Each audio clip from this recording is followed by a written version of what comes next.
Back home from Nashville, we had a wonderful time. We were there for the debate between Rabbi Tovia Singer and Professor Solberg. Debating, obviously, is Jesus the Messiah? The debate is not up anywhere yet, but it will be up on the respective channels of Rabbi Singer and Professor Solberg. Anything new in the debate? No, not really. I hate to say it, but you've seen if you've watched several of these debates, you're not going to be shocked by anything presented. Both men do a good job laying out their arguments. They both they're both very informed from their points of view, and at the debate, it's largely preaching to the choir, right? It's most of the people there were on one side or the other when they got there. I'm sure they left the same way.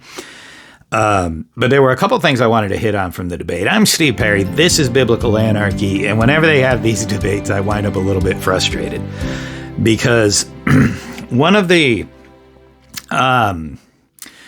Rabbi Singer, from his perspective, now you have to understand what Rabbi Singer really does. Like, his outreach is to Jews who have been converted to Christianity to bring them out of the church and back to the synagogue. That's what his goal is. Now, he does also, as a result of his work, he has brought Gentiles to the Jewish faith, either as Noahides or converts. And so as a result, he does have that type of outreach as well, but that is not the purpose of outreach Judaism. So his debate, he is excellent at forcing his interlocutor to play on his terms. Like one of the things Rabbi Singer does so well in the debate. And after the debate, Ramona, who was with me, asked Professor Solberg basically how he felt it went. And he said, well, there were things I wanted to get to, didn't, things I wanted to say, didn't. And that's what Rabbi Singer's good at doing. He's very good at making the other side play the game on his court, right? He gets them into the areas he wants them to be. And when they bring up areas where he are not of interest to him, he just doesn't go there. He doesn't respond. He leaves it. And even the Professor Solberg was good at coming back to the point and said, well, he didn't respond to this. And still, you are not going to get Rabbi Singer off his game. He is going to stay locked in. And 90% of the time, he gets you to leave where you wanted to be and come to where he is. And it's just, that's a talent he has. That's a matter of debate skill more than it is the veracity of the argument presented, right? Now, I happen to agree with Rabbi Singer's position as far as Jesus not being the Messiah. But Professor Solberg brought up this minimal facts of the resurrection, and he presented the argument almost as if we need to bring a body, right? If you're on the other side, where's the body? The thing about that is, this isn't a valid argument to me. If you go to 1 Corinthians, Paul lays out the whole thing with the resurrection. There's a spiritual body and a physical body. And in the debate, Professor Solberg wound up agreeing that the Gospels are written somewhere from 65 onward, all the way up into the 90s when you get into John. And so these are later resurrection accounts. So when he says, why didn't the Jews just take them to the body, right? The Christians are saying there's an empty tomb, Jesus is risen. Why not just take them to the body? It seems like a reasonable question from our point of view today, but that wasn't the original argument. The original argument, as laid out by Paul, is that there's a physical body and a spiritual body, and that Jesus' resurrection body is a spiritual body. So producing the physical body of Jesus would have accomplished nothing. Because he rose, as Paul says, there are two bodies. One's a physical, one's a spiritual. It's the spiritual body that rises in the resurrection. So it would do nothing. But I also want to point out, the first time, if you go in the book of Acts, the first time that the resurrection or anything after the death of Jesus, the first time that anything is really preached is at Pentecost, which is 50 days after the Passover, right? Now, I'll try to put a screenshot of this on the video, but where am I at? What website is this? It is aftermath.com, body decomposition timeline. Now, this is presuming that it's not embalmed, which Jesus wouldn't have been, or mummified, or any of these things. Within 24 to 72 hours after death, the internal organs decompose. 3 to 5 days after death, the body starts to bloat. Blood-containing foam leaks from the mouth and nose. 8 to 10 days after death, the body turns from green to red as the blood decomposes and the organs in the abdomen accumulate gas. Several weeks after death, nails and teeth fall out, and 1 month after death, 1 month, 30 days after death, the body starts to liquefy. It's 50 days, folks, to Pentecost. And that's assuming that there is a body of Jesus in the tomb, it's begun to liquefy. Like, how would you prove that this is a body of Jesus? So when he says, why didn't they just go take it to the tomb? Look, there's the body. Well, there'd be no way to prove this is Jesus. The body's liquefied. No, it's not going to be recognizable, right? This isn't a question that you can really answer. Like, why didn't they go just show them it's in the tomb? A, because Paul's argument for a resurrection, you don't need an empty tomb. That comes much later. And B, within a month after death, you're not going to be able to identify the body. So, all Christians have to say, well, that's not him. They're saying that's him. It's not him. It's just problematic. Now, he gets into the minimal facts argument as well. And this is Gary Habermas. Folks, Occam's razor, please use it. Okay? Bart Ehrman, I think, does a decent job on this point, but his language is suspect, in my opinion, when he debates this, because it's Occam's razor. We don't have to sit here and say the resurrection is the least likely thing that could happen. I mean, arguably, the resurrection is more likely than the body being abducted by aliens because of Occam's razor. We can postulate a resurrection by some weird natural, you don't have to postulate a resurrector to postulate a resurrection. It could be magic that some other human did, whatever. So an alien abduction would be less likely than a resurrection, believe it or not, because then you have to not only postulate aliens, but postulate that they came here, abducted the body.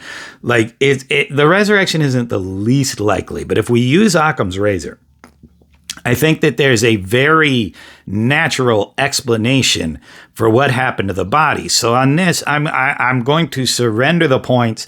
A, that Jesus is crucified. B, that his followers believed he raised from the dead. C, that the women found the tomb empty. And yet, there's no resurrection, right? Here's why. If you go to John chapter 19, we're going to start in verse 41.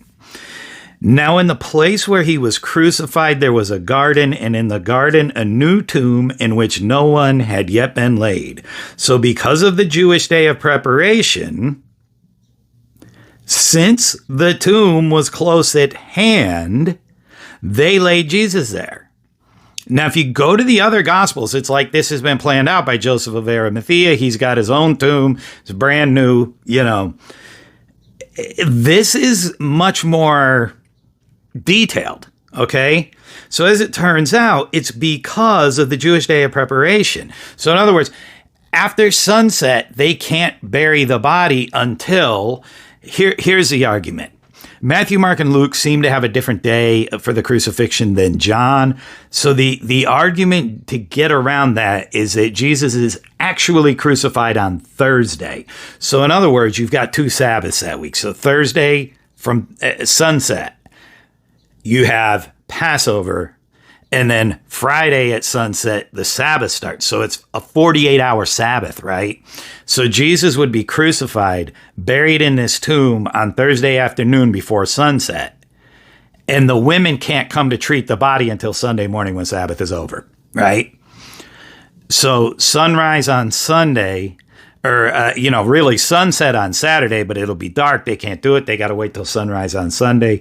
This seems to be the best way to deal with the two different days that you're given in the synoptics and then in John. So now, to be fair, they all say Friday. I get that. But I don't know if they're saying that as in Sabbath or, either way you look at it, they have to have the body buried, whether it's Thursday or Friday. They have to have the body buried before sunset. So they place the body in a tomb because of the Jewish day of preparation, since the tomb was close at hand. So as nearby, we have to protect the body from animals until we can move it to its final place of resting, right? So they put him in this tomb to protect it from animals, grave robbers, whatever, simply because it's close by. They have access to it. They can get him in there before sunset. And then if we go to 20, now on the first day of the week, John chapter 20, starting in verse 1, now on the first day of the week, Mary Magdalene came to the tomb early while it was still dark and saw that the stone had been taken away from the tomb. So she ran and went to Simon Peter and the other disciple, the one whom Jesus loved, and said to them, "They have taken the Lord out of the tomb, and we do not know where they have laid him." This seems like she knows who she's talking about, right? If it's stolen. Now, they can reference one person. I get that. But it just seems like she's aware of who has taken the body. She's just unaware of where it has been taken to. So she doesn't know where Joseph of Arimathea is going to give this body its permanent resting. She just knows that that grave was temporary. So she gets there before sunrise because she wants to treat the body with spices and anoint it and all this before they move it to the final place of resting. The problem is that they move the body before she can get there. And if you read on, it's going to confirm this. So Peter went out with the other disciple and they were going toward the tomb. Verse 4, both of them were running together, but the other disciple outran Peter and reached the tomb first. And stooping to look in, he saw the linen clothes lying there, but he did not go in. Then Simon Peter came following him and went into the tomb. He saw the linen cloths lying there, and the face cloth which had been on Jesus' head, not lying with the linen cloths, but folded up in a place by itself. Then the other disciple who had reached the tomb first also went in, and he saw and believed. What did he believe? That Jesus was resurrected from the dead? No. Very next verse, 9. For as yet they did not understand the scripture that he must rise from the dead. Excuse me. So they don't believe that he's risen from the dead at this point. They simply believe, Mary, that they came and took the body somewhere else. Where did they take the body? Well, go to Matthew. I think Matthew has Judas, and this is going to be Matthew chapter 27. Matthew has Judas regretting having betrayed Jesus, and he returns the money to the temple. He throws it down at the chief priests. The chief priests then go to the council, which would include Joseph of Arimathea, who's part of the Sanhedrin. And if you go to verse 6, but the chief priests, taking the piece of silver, said, "It is not lawful to put them into the treasury, since it is blood money." So they took counsel, there's your Sanhedrin, and bought with them the potter's field as a burial place for strangers. Therefore, the field has been called the field of blood to this day. So Joseph of Arimathea, on the day of the crucifixion, is buying a field for burying indigent people who are killed. So when we go to John, they bury the body temporarily in a tomb that is nearby. I would argue that most likely explanation here is that when they move the body and Mary goes, they've taken it away and we don't know where they've laid him, this is where they've taken him. Right here, to this potter's field that was purchased on the day Jesus was crucified with the money that Judas returned. No resurrection required. Right? You have an empty tomb. Why do you have an empty tomb? Because they moved the body to the potter's field, right? It's not that the tomb is empty because Jesus walked out. And I mean, this is Matthew. So Matthew, if we scroll down and we get to the crucifixion, like there's some, excuse me, there's some very odd stuff in the language in the book of Matthew. And when the angel comes, right? So they set up a guard of soldiers, and it says, go into chapter 28, starting in verse 1. Now, after the Sabbath, toward the dawn of the first day of the week, Mary Magdalene and the other Mary went to see the tomb, and behold, there was a great earthquake. For an angel of the Lord descended from heaven and came and rolled back the stone and sat on it. His appearance was like lightning, and his clothing white as snow. And for fear of him, the guards trembled and became like dead men. But the angel said to the women, do not be afraid, for I know that you seek Jesus who was crucified. He is not here, for he is risen, as he said. Come see the place where he lay. So where did Jesus go? Now, the women are going to leave here and be walking to go tell the disciples, and they're going to encounter Jesus, right? Well, how did Jesus get out of the tomb? When the angel rolls away the stone, Jesus doesn't walk out of the tomb. The angel says, come look in the tomb. He's not here. He's risen.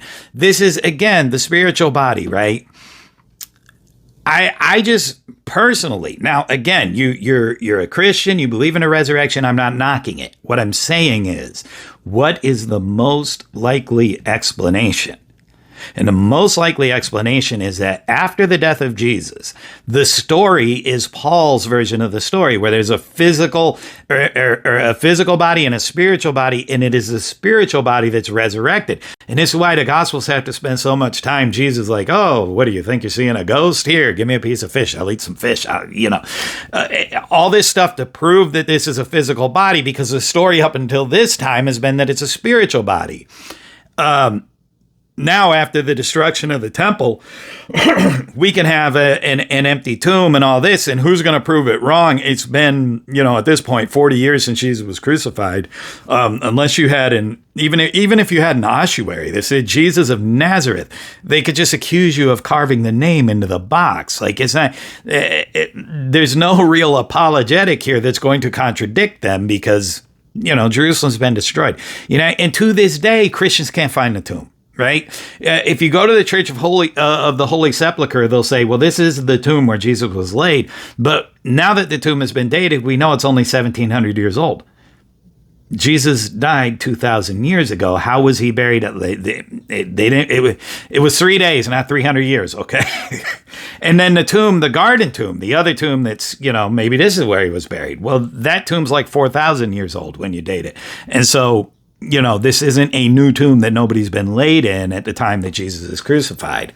To me, I think that these extra things that become problematic that apologists like to focus on are a product of a much later version of the story. The original version of the story does not require an empty tomb the way Paul tells the story. It's just not required. So to me, that's one of the things in a debate. I would like to see somebody call this out in a debate where the Christian has an opportunity to respond to these things. But at the moment, it's just me saying it here. And if you want to respond to them, you can leave a comment down below. But if you enjoyed the video, give it a thumbs up, share it on social media, subscribe to the channel. Whatever you do, don't just sit there. Do something.